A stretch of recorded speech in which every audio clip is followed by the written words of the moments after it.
CMPക്ക് പിന്നാലെ UDFിലെ മറ്റൊരു ഘടകകക്ഷിയായ JSSും രണ്ടായി പിളർന്നിരിക്കുകയാണ്.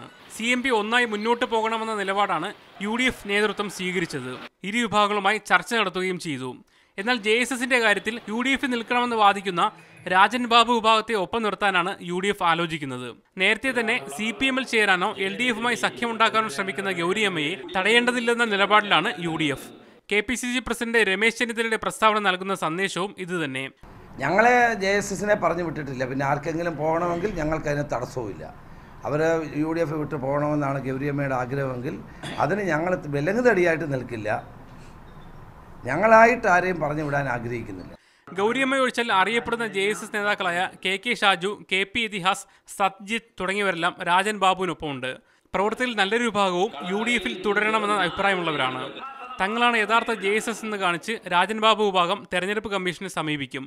ഈ വിഭാഗത്തെ മുന്നണിയിൽ നിലനിർത്തി മുന്നോട്ട് പോകാൻ തന്നെയാണ് UDF ആലോചിക്കുന്നതും. മീഡിയ 1 തിരുവനന്തപുരം.